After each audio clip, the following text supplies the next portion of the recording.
peamiseks kõhutantsu. Nüüdseks on see tants saanud ülipopulaarseks meelelahutuseks eeskätt USA-s. Oma osa selles, väike osa võib-olla on ka ühel räpinast pärit neiul Kersti Dennisel, kes muide lapsena paksuse pärast tunnistati tantsutrenniks kõlbmatuks. Nüüd tantsib ta Las Vegases ja õpetab ka teisi tantsima. Tere päevast! Kanal 2 reporter tülitab. Väga meeldib, ahlan või sahlan. See tähendab tere tulemast araabia keeles. Palun tulge edasi. Hoopiski araabia keeles te suhtlete. Mis peaks vastama sellele? Sellele tegelikult ei peagi midagi eriti vastama. Tullakse kenasti edasi ja siis vaatame, mis edasi saab. Araabiakeelne tervitus kuulub Kersti Dennise juurde samamoodi nagu idamaade tants. Kersti kunstniku nimega Amira on kõhutantsija maailma meelelahutus pealinnas Las Vegases.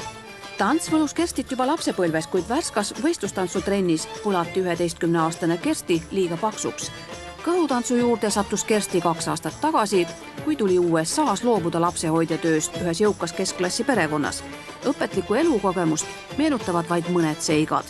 Kõige tavalisem asi on see, et näiteks kaamerad on majas üleval. Ma ei tohi telefoni võtta, mul ei tohi sõpru olla. Ja üleüldse kogu see õhkkond, mis seal valitseb, ongi see, et sind ei ole võetud mitte peresse lapsehoidjaks või omaks. Sind on toodud sinna nagu kuskilt sellest endisest Nõukogude Liidu riigist on toodud sinna sind teenijaks.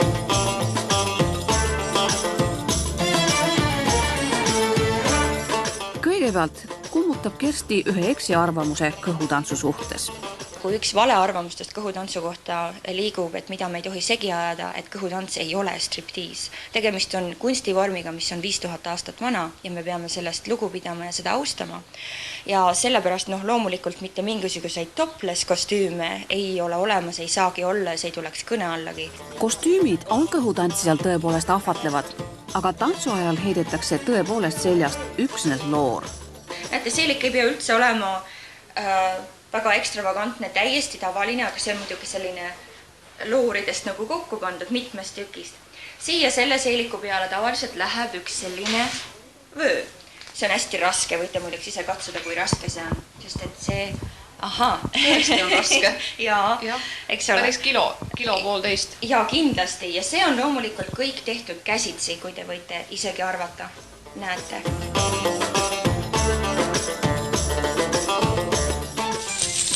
No see ei kõlise nii palju. Ja võt see teeb nüüd rohkem lärmi.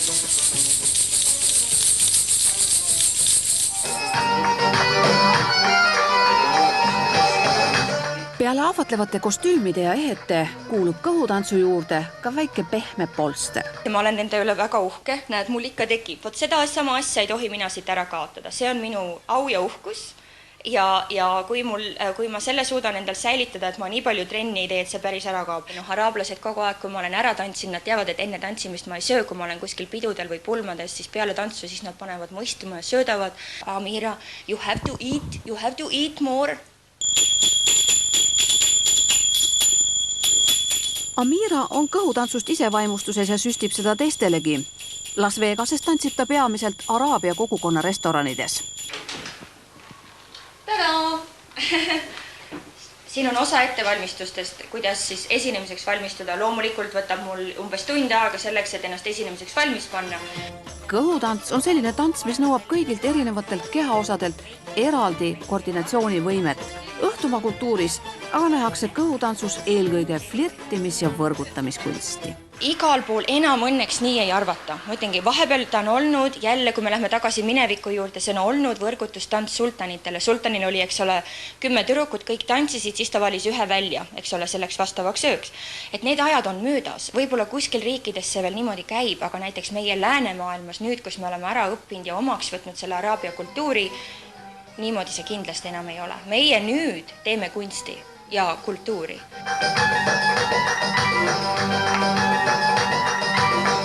Ja näiteks, kui ma tantsingi araabia restoranides, kui ma väga intiimne õhkkond on, selles mõttes see ei ole ju lava, on lauad, mille ümber inimesed istuvad. Ja kui ma neile lähenen, siis ma näiteks kõigepealt vaatan naisele otsa ja siis alles mehele. Ma kõigepealt loen naise silmist välja, kas ma tohin ta mehele üldse otsa vaadata või mitte. Aga just see on, et ma ei taha mitte mingil juhul ühelegi naisele teha sellega haiget, et ma nende lauale lähenen.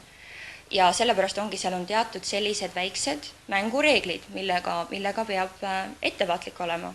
Näiteks väga populaarne liigutus on seesama Mao käed. Eks ole, see nõuab hästi head õlgade liikuvust ja need õlad tõmbavad siis neid käsi ja käed. Kõhutantsusaladusi jagab Eestis puhkusel viibiv Kersti veel sel nädala lõpul Tallinnas Salme kultuurikeskuses. Teda ennast aitas võõrsil elukatsumusi võita Nõukogude kool. Vahepeal kõik ütlevad mulle, et sa pidid olema päris hull ikka, et sa sinna jäid ja sellest nagu välja tulid normaalselt.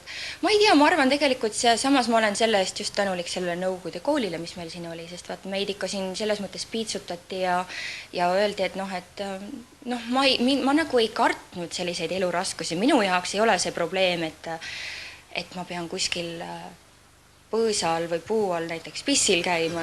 Katsumused teadagi teevad tugevaks ja just lapsehoidja tööst loobumine juhtis ühe tantsulembese räpina tüdruku nii kõhutantsuni kui õnneliku abieluni USA-s.